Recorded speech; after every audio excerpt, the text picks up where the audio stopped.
Hi friends, എല്ലാവർക്കും Lyman ചില്ലീസിലേക്ക് വീണ്ടും സ്വാഗതം. ഇന്നും ഞാനൊരു 4 മണി പലഹാരത്തിൻ്റെ റെസിപ്പി ആയിട്ടാണ് വന്നിരിക്കുന്നത്. കുറഞ്ഞ ചേരുവകൾ കൊണ്ട് കുറഞ്ഞ സമയത്തിനുള്ളിൽ എളുപ്പത്തിൽ ഉണ്ടാക്കാൻ പറ്റിയ ഒരു സ്നാക്സാണിത്. ഒരുവിധം എല്ലാ കുട്ടികൾക്കും ഉരുളക്കിഴങ്ങ് ഇഷ്ടമായിരിക്കുമല്ലോ അല്ലേ? അപ്പോൾ ഉരുളക്കിഴങ്ങ് വെച്ചിട്ട് നമുക്ക് വെറൈറ്റി ആയിട്ട് ഉണ്ടാക്കി കൊടുക്കാം. ഇനി നമുക്ക് വീഡിയോയിലേക്ക് പോവാം. അതിനു മുൻപേ വെറൈറ്റി ആയ നല്ല നല്ല വീഡിയോസ് മിസ് ചെയ്യാതെ കാണാൻ വേണ്ടിയിട്ട് ചാനൽ സബ്സ്ക്രൈബ് ചെയ്യാൻ വേണ്ടി മറക്കരുത്. അതിനായിട്ട് റെഡ് കളറിലുള്ള സബ്സ്ക്രൈബ് ബട്ടണിൽ ക്ലിക്ക് ചെയ്യുക. എന്നിട്ട് അതിൽ ഓൾ എന്ന് വരുന്ന ഓപ്ഷൻ സെലക്ട് ചെയ്യണം. എന്നാൽ മാത്രമേ ഞാൻ വീഡിയോസ് ഇടുമ്പോൾ നിങ്ങൾക്ക് മിസ്സാകാതെ കറക്റ്റായിട്ട് നോട്ടിഫിക്കേഷൻ വരികയുള്ളൂ.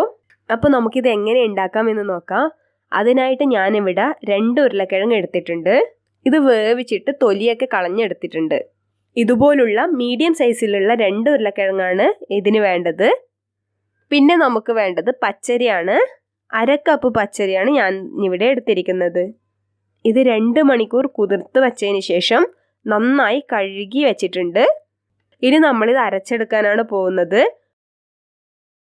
അതിനായിട്ട് ഒരു മിക്സിയുടെ ജാറിലേക്ക് ഇട്ട് കൊടുക്കാം. അതിലേക്ക് അധികം വെള്ളം ഒഴിക്കരുത്.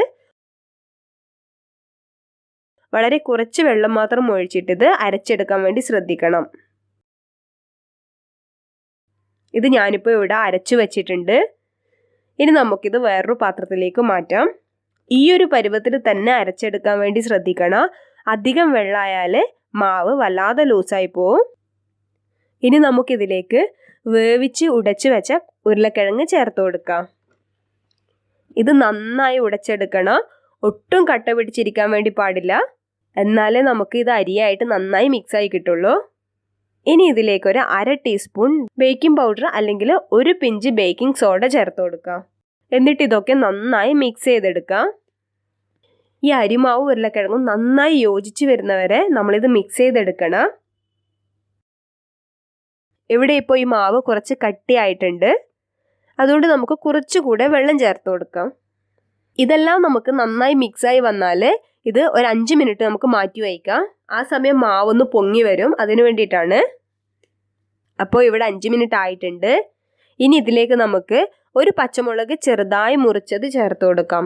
ഇത് ചെറുതായിട്ട് തന്നെ മുറിക്കാൻ വേണ്ടി ശ്രദ്ധിക്കണം. ഇപ്പോൾ കുട്ടികളൊക്കെ കഴിക്കുന്നതാണെങ്കിൽ ഈ പച്ചമുളക് അവർക്ക് കടിക്കാൻ കിട്ടും. ഇല്ല എന്നുണ്ടെങ്കിൽ അതുകൊണ്ട് ചെറുതായിട്ട് തന്നെ മുറിക്കാൻ വേണ്ടി ശ്രദ്ധിക്കണം.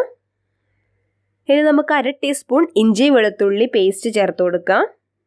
അടുത്തതായി നമുക്ക് മല്ലിയില ചേർത്ത് കൊടുക്കാം. മല്ലിയിലയും ഇതുപോലെ തന്നെ ചെറിയതായിട്ട് മുറിക്കാൻ വേണ്ടി ശ്രദ്ധിക്കണം. പിന്നെ ഇതിന് വേണ്ട ഉപ്പ് കൂടെ ചേർത്ത് കൊടുക്കാം. എന്നിട്ട് എല്ലാം കൂടെ നന്നായി മിക്സ് ചെയ്തെടുക്കണം. അപ്പോൾ ഇവിടെ മാവൊക്കെ നന്നായി മിക്സായി വന്നിട്ടുണ്ട്. ഇനി നമ്മളിത് ഫ്രൈ ചെയ്തെടുക്കാനാണ് പോകുന്നത്. അതിനായിട്ട് എണ്ണ നന്നായി തിളച്ച് വരണം. ഇതിലേക്ക് ഇതുപോലെ കുറച്ച് മാവായിട്ട് നമുക്ക് ഇട്ട് കൊടുക്കാം. വളരെ കുറച്ച് മാത്രമേ ഇട്ട് കൊടുക്കാൻ പാടുള്ളൂ. കാരണം ബേക്കിംഗ് പൗഡർ ഇട്ടതുകൊണ്ട് തന്നെ ഇത് നല്ലോണം പൊങ്ങി വരും. അപ്പോൾ കുറച്ച് മാത്രം മാവിട്ട് കൊടുക്കുക. ഇത് അധികം ബ്രൗൺ കളർ ആവുന്നത് വരെ നമ്മൾ ഫ്രൈ ചെയ്തെടുക്കേണ്ട ആവശ്യമില്ല. ആദ്യം ഉരുളകൾ ഇടുമ്പോൾ ഹൈ ഫ്ലെയിമിൽ വെച്ചിട്ട് പിന്നെ കുറച്ച് വയ്ക്കണം. അതായത് അധികം ലോ ആവാൻ പാടില്ല, എന്നാലേ ഇതിൻ്റെ ഉൾഭാഗം വെന്ത് കിട്ടുള്ളൂ. അപ്പോൾ ഡാർക്ക് ബ്രൗൺ കളർ ആവുന്നവരെ നമ്മളിത് ഫ്രൈ ചെയ്യണ്ട. ഇടയ്ക്കിടയ്ക്ക് ഇതൊന്ന് തിരിച്ചിട്ട് കൊടുക്കണം.